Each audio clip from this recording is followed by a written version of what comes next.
Baik, kita mulai. Jadi kali ini kita akan membahas mengenai black box dan white box testing. Nah, kita lihat prinsipnya black box testing ini kita memastikan luaran sebuah sistem itu sesuai dengan inputnya, ya. Jadi konteksnya di sini kita membangun sistem, inputnya itu requirement dari user, sedangkan outputnya adalah sistem yang kita bangun. Black box testing memastikan sistem yang dibangun, sistem yang sudah disampaikan ke user itu sesuai dengan apa yang diharapkan atau dibutuhkan oleh user. Dan sifatnya black box artinya kita tidak perlu memahami apa yang ada di dalam sistem tersebut. Nah, jadi secara definisi black box testing adalah metode pengujian di mana perangkat lunak, fungsionalitas aplikasi perangkat lunak diuji tanpa memiliki pengetahuan tentang struktur kode internal, detail implementasi, dan jalur internal. Jadi di sini kita bisa melihat bahwa seorang black box tester tidak diwajibkan untuk memahami struktur kode internal sistem, ya, dan tidak perlu juga mengetahui detail dari implementasi. Dan juga tidak perlu mengetes atau mengecek berbagai jalur internal yang ada di dalam sebuah sistem. Black box testing berfokus pada input dan output aplikasi perangkat lunak dan sepenuhnya didasarkan kepada persyaratan atau requirement dan spesifikasi dari perangkat lunak itu sendiri. Ada yang mengatakan black box testing ini sebagai behavior testing. Nah, jadi black box dapat berupa sistem perangkat lunak apapun yang ingin Anda uji, misalnya sistem operasi seperti Windows, situs web seperti Google, database seperti Oracle, atau bahkan aplikasi yang Anda custom sendiri. Jadi sebetulnya kita bisa menguji black box apapun aplikasi. Misalnya kita menggunakan e-commerce, ya, kita juga bisa memastikan apakah e-commerce itu sesuai dengan kebutuhan atau persyaratan yang kita harapkan. Jadi tidak harus sistem yang kita bangun, tetapi sistem yang orang lain bangun pun kita bisa melakukan pengujian. Maka banyak sekali peluang kesempatan, ya, anak-anak untuk melakukan penelitian tugas akhir ataupun kerja praktek untuk menguji berbagai sistem yang sudah ada. Jadi sistemnya sudah ada dan kita melakukan pengujian terhadapnya. Itu sangat terbuka karena memang tidak harus menjadi developer di dalam sistem tersebut. Apapun sistemnya, bisa kita melakukan black box testing. Jadi fokus kita kepada masukan dan keluaran tanpa mengetahui implementasi kode internalnya. Nah, secara umum langkah-langkahnya, karena kita akan memastikan sistem itu sesuai dengan requirement, maka kita seharusnya dilengkapi atau dibekali dengan requirement sistem yang akan kita periksa, ya. Nah, kemudian prinsipnya kita akan memastikan skenario uji positif, ya, atau saya kadang istilahkan happy case. Jadi kita memastikan sistem under test, yaitu memiliki perilaku yang benar sesuai dengan yang diharapkan. Nah, setelah itu kita mencoba memastikan kalau kondisi-kondisi yang tidak diharapkan. Contohnya, ya, sederhananya, kalau kita ingin memastikan fungsional sebuah sistem login itu berhasil atau betul, maka kita memasukkan ID, username, dan password yang sesuai. Ya, misalnya kalau kita ingin menguji sebuah e-commerce, ya kita memasukkan username dan password ID kita masing-masing atau beberapa ID user lainnya, ya. User-user yang kita kumpulkan datanya sebagai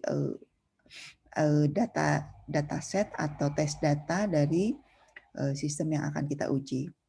Kemudian kita akan disebutnya tuh skenario uji negatif, ya. Jadi kalau happy case kita memastikan sistemnya sesuai.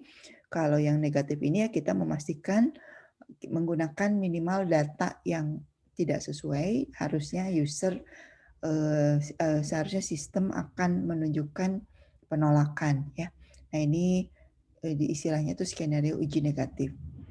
Jadi minimal seperti itu, kita menggunakan data yang benar dan menggunakan data yang tidak benar.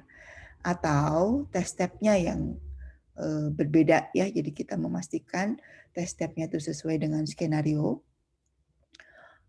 Sementara setelah itu kita lakukan juga test step-nya dengan langkah-langkah yang tidak sesuai dengan skenario ya, tidak sesuai dengan happy case.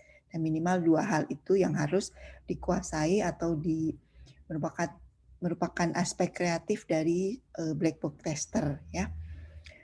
Nah, kemudian kita memastikan luaran-luarannya harusnya seperti apa. Kemudian kita membuat berbagai kasus uji ya dengan input yang dipilih. Nah, kemudian kita jalankan kasus uji tersebut. Kemudian kita mengecek luaran aktual dengan yang diharapkan. Kalau ternyata ada ketidaksesuaian, itulah ada defect ya. Kenapa disebut defect? Karena kan sistemnya sebetulnya sudah dirilis. Nah, jadi kalau ada menemukan cacat, maka diberikan ke developer untuk diperbaiki dan kemudian kita uji ulang.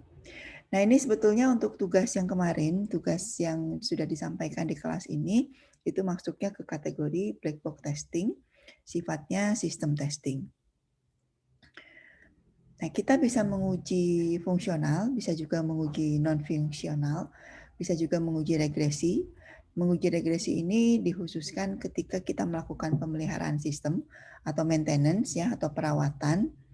Jadi ketika sebuah sistem sedang berjalan, kemudian ada perbaikan, tapi sistem tetap harus bisa dijalankan, atau ada penambahan fungsionalitas baru, tetapi memastikan sistem juga tetap berjalan dengan baik, itulah yang disebut dengan maintenance dan pengujiannya disebut dengan pengujian regresi.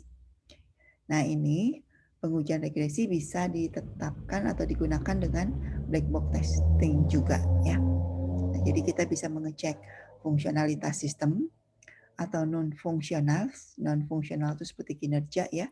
Misalnya ketika kita melakukan query atau mencetak report atau melakukan tracking ya, kalau kita ingin mengecek e-commerce, kita bisa mendapatkan informasi dalam waktu misalnya ya di bawah 10 detik gitu ya. Jadi report bisa ditampilkan dalam waktu di bawah 30 detik. Nah, kalau secara fungsional dipastikan seperti itu, maka ketika kita menguji pun kita mengecek apakah betul di bawah 30 detik. Nah, itu yang disebut dengan non-functional testing. Nah, ini masuknya black box testing juga.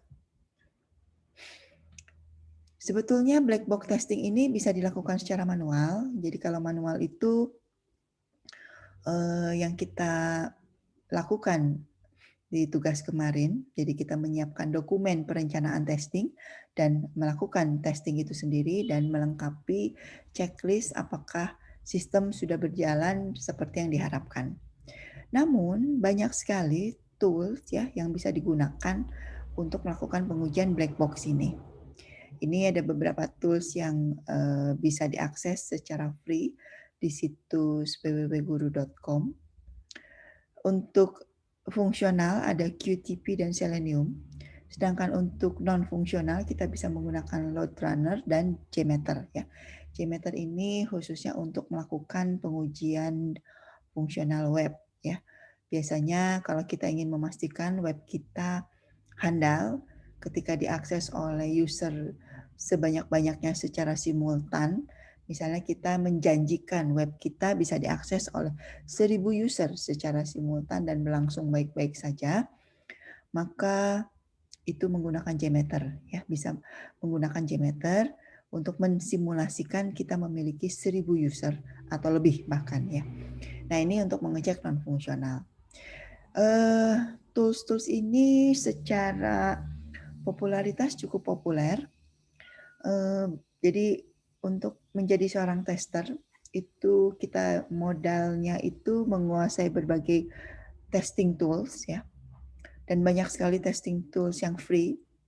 Sehingga memang eksplorasi untuk berbagai testing tools ini bisa dilakukan ya oleh kita semua dan bisa juga dijadikan penelitian, baik penelitian tugas akhir atau penelitian membantu dosen ya, karena dosen juga banyak yang melakukan penelitian di bidang testing ini, atau juga sebagai kerja praktek ya. Jadi memang tester ini akan sangat dibutuhkan. Dan untuk eksplorasi tools itu bisa dilakukan secara mandiri, melihat ke berbagai situs yang menyediakan testing tools tersebut. Nah, selanjutnya ada beberapa teknik. Jadi setelah kita tahu tools, kita juga akan belajar teknik.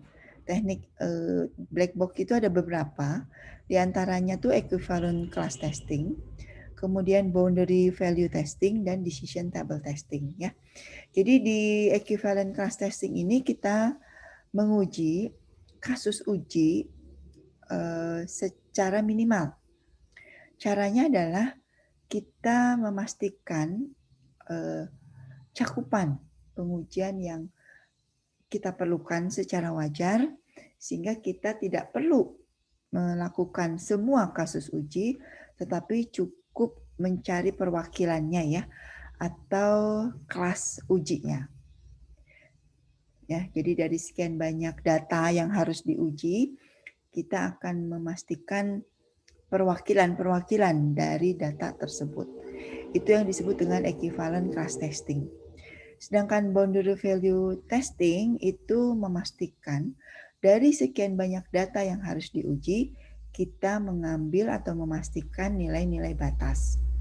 Ya, nilai-nilai batas saja yang kita ambil, kita ujikan agar supaya kita yakin bahwa sistem memang sudah memenuhi kriteria atau sudah bisa diuji atau digunakan untuk berbagai data lainnya. Karena kita sudah memastikan data dinilai batas itu lolos dari pengujian. Nah, kemudian ada juga yang disebut decision table testing. Ini memastikan semua kondisional ya.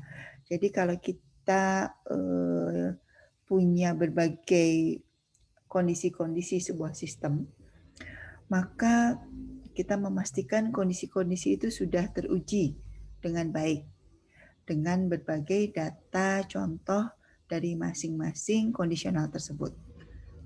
Nah, ini nanti biasanya diwujudkan dalam bentuk matrik. Contoh sederhana ya di e-commerce, misalnya kita menerapkan diskon. Diskon untuk 2 barang sekian, kalau diskon untuk 3 barang sekian, kalau kita membeli 5 barang, maka diskonnya berbeda lagi. Nah, kalau misalnya harganya barang tersebut di atas, misal 200.000, maka komposisi diskonnya berbeda lagi. Kalau misalnya penggunanya menggunakan pembayaran menggunakan kartu kredit tertentu, maka diskonnya berbeda lagi. Mungkin dia akan menghapuskan diskon yang tadi di atas 3 barang atau di bawah atau di atas harga tertentu. Nah, ini disebut dengan sebab akibat ya. Jadi ini contohnya klasik sekali diskon-diskon di sebuah e-commerce. Nah, ini untuk mengujinya tidak mungkin kita menguji seluruh data dan seluruh kombinasi, maka kita akan membuatkan matrik untuk menceklis semua kemungkinan yang terjadi dan kita akan memastikan beberapa contoh dari kemungkinan tersebut. Inilah yang disebut dengan decision table testing. Ketiganya masuk teknik black box. Sebetulnya masih banyak strategi testing yang lain, tetapi kita pilihkan beberapa saja. Ya. Untuk pembahasan detail mengenai equivalent, class, dan decision ini ada di pemaparan berikutnya.